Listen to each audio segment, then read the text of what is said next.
In this video, I'm busting 12 myths about controllers in Fortnite. Myth 1 says that the CRONUS ZEN gives controller players aimbot. So I have a Zen right here. To figure out if this is true or not, first I'm gonna play for 10 minutes with no Zen.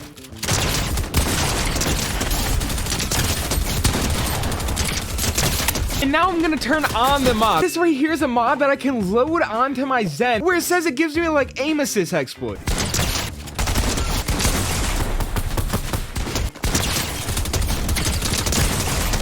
Dude, I'm gonna be honest, this is the third script that I've tried and I really just don't feel like much has changed.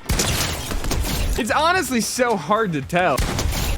I feel like there were only very specific situations where I actually felt any sort of pull. It's definitely not even close to aimbot, so I think I can say myth busted. Myth 2 is that mouse and keyboard sensitivity changes controller sensitivity. To test this, first I'm gonna go here and put all of these down as low as possible. And then along with that, these are my controller settings right now. So I'm just gonna go ahead and do some builds here, some 90s, some triple edit, some edit downs, side jumps, all the good stuff. And to test aim, let's see how long it takes me to ADS from this mountaintop to this mountaintop. So I'm aimed in right there and I'm gonna move my stick all the way over. Now I'm gonna go ahead and turn these all the way up on the same exact controller settings, and let's try it again. ADS on the peak of this mountain, and let's see. To me, it felt the exact same. And doing my same side jumps, my 90s, my triple edits, to me, it feels the exact same. I feel like I can say that's myth busted. That is not true. Myth 3 says that console aim assist is stronger than PC aim assist. So first, let's test PC. Most PC players have more frames than console players, and they also have way less input delay. So because of that, it's thought that PC players need way less aim assist. But as you can see on my PS5 controller on these exact settings, this is my tracking. I think the ultimate test is to see if I can kill one of these zombies in only one of these runs before it gets to the end. I got it. Let's go. Okay, so my zombie finished like almost right at the end. And now I'm actually on my PS5. As you can see, I'm in 120 FPS mode. I am on the exact same controller settings. I'm on the same exact everything. And let's see. Okay, the goal is to finish the zombie as fast as possible and see if I can do it before I did it on PC.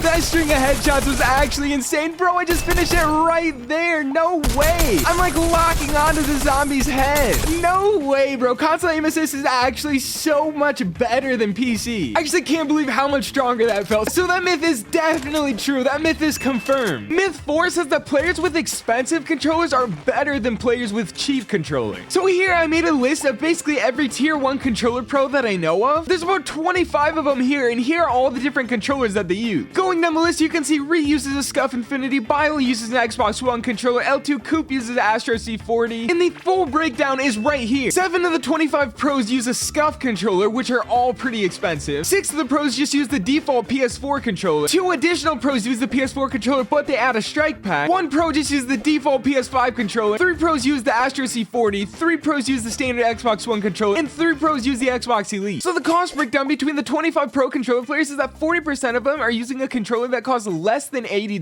8% or only 2 of them are using a controller that costs between $80 and $150, and 52% or 13 of them are using a controller that costs over $150. Technically, there are more pros with more expensive controllers. However, it's still pretty close. It's almost 50-50. So I do not think that's enough evidence to say that players with more expensive controllers are better. I think that I can actually say that that myth is busted. Myth 5 says that most pro controller players are using linear. And we're going right back to the sheet here. Every green box here is linear, every red box is exponential, and going down the line of the 25 pro players, it ended up working out to 17 of them use linear while 8 of them use exponential. The majority are on linear, which I think that means the myth is true. Myth 6 says that this blocked out sensitivity actually still affects your controller sensitivity. So to test this, I'm gonna go ahead, turn advanced options off, turn both of these to 1, then turn advanced options back on. I'm gonna hit some of my great triple edits, some of my side jumps, and let's also go ahead and do the same exact ADS test. And now I'm gonna do the same exact thing, but turn both of these to 10, which they say is insane. And once again, the mountaintop test, and once again, builds. The great quad edits, the side jumps, it all still feels pretty similar. Okay, honestly don't know if I'm just getting in my head here, but this one I feel like could be a little bit fast. Just to be sure, I'm gonna do this test where I'm just gonna spin around, and now starting at the same exact spot with the sensitivities all the way down again, let's go ahead and edit it and compare. At this point, I do not know the result, but I'm almost confident in saying that this myth is true. It really does affect your controller sensitivity. I'll leave the true verdict up to the editing though. The 7th myth says that touching your keyboard and mouse in-game makes you lose aim assist. To see if this is true or or not, first I'm just gonna move my crosshair back and forth. You can definitely see my crosshair slows down on the bot. Now I'm gonna go ahead and take my mouse and shoot. Then I'm gonna go back and touch my controller again. You can see it literally just skips right over the bot, but it's actually back already. Wait, so let's actually test how long it takes. I'm gonna go ahead and touch my mouse, and I'm gonna touch my controller in 3, 2, 1, and I'm gonna go back and forth, back and forth, back and forth. I think it was there already. That was pretty quick. That might have just been a couple seconds. Now I'm gonna do the same exact thing, but with my keyboard. So I'm gonna go ahead and move around on my keyboard a little bit, and I'm gonna go back to my controller in 3, 2, 1, straight back. That looked like it literally didn't even affect it. I had aim assist almost right away. One more time, I'm touching my keyboard, back to my controller, and straight away I still have aim assist. Dude, I swear there's no way this is true. To make sure it's not just a creative thing, I'm actually gonna go try it in game.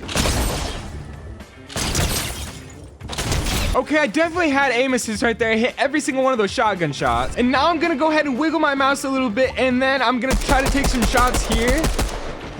I did not have aim assist right there, no way. But how long does it actually stay like that?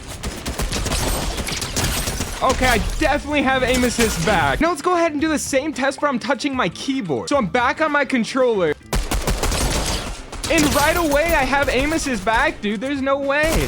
Oh, I guess that myth is truly busted. I honestly did not expect that. My aim so far in this game actually pairs perfectly with the next myth, which is that it's better to stay on the same controller settings forever. Out of my 25 pros, I took 2 random ones, which ended up being Miro and Scope, and I compared their settings from over 2 years ago to their settings that they're using today. And here's the side-by-side comparison. It's actually insane. They're basically the same settings. So I think I can say that that myth is for sure true. Myth 9 says that controller players are worse than keyboard and mouse players. To figure this one out, I actually came to Fortnite Tracker, went to the power rankings, and on this first page, it's number 1 all the way to 100. The power ranking basically calculates who is the best player based off consistency and a bunch of different factors. So on the 2 most competitive regions, EU and NAE, I took the 100 top ranking and figured out who actually uses controllers out of all these players. What I found is that on NAE, out of the 100, we have people like Day, Miro, Illis, D-Roller, TK, AV, Spade, Hoopfishy, TNA Cam, Pump, OK, Squish, Notify, Playify, Gold, Scope, Death, Nexi, L2 Coup, and CEO Bank. So that ends up being 20 out of the 100 players, which is exactly 20%. However, I did the same thing on EU, and there's only 5. There's DKS, Dyax, Kiko, Lazin, and Dan. That means only 5% of basically the top EU pros are on controllers. So in total, of basically the top 200 pro players, only 12.5% of them are on controllers. And I am positive that controllers player base is more than 12.5% controller. So unfortunately, I think I can say that that myth is confirmed. That brings us to myth 11, which says that controller players need aim assist to be good at the game. To test this, first I'm gonna play a 1v1 realistic with aim assist on.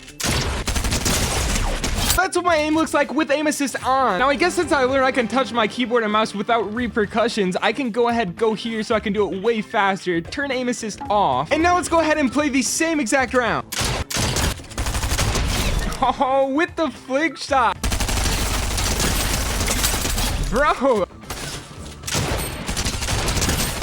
The myth says that controller players need aim assist to be good at the game, and that's just obviously not true. And the final myth, myth 12, says that KontrolFreeks make your aim better. KontrolFreeks are one of the most popular control accessories. Even I'm using a medium-rise Galaxy one on my right stick. However, for the last time this video, let's check the statistics. Again, I have these 25 players, and on this side, I have if they use a KontrolFreek or not. We can just go ahead and run down the list. Miro, no. Reet, no. Day, no. TK, no. Illis, no. Wolfies, no. CR, no. Scope, no. TNA Cam, yes. And the only other one is that AV uses a tall right stick on his scuff controller. So technically only 1 out of 25 pro players use a KontrolFreek, and these are pro players. These guys have the best aim in the world. The 12th myth is officially busted. Those were the 12 myths. I put a ton of effort in this video, so please, if you enjoyed it, make sure to subscribe, and hopefully I'll get to catch you in the next video.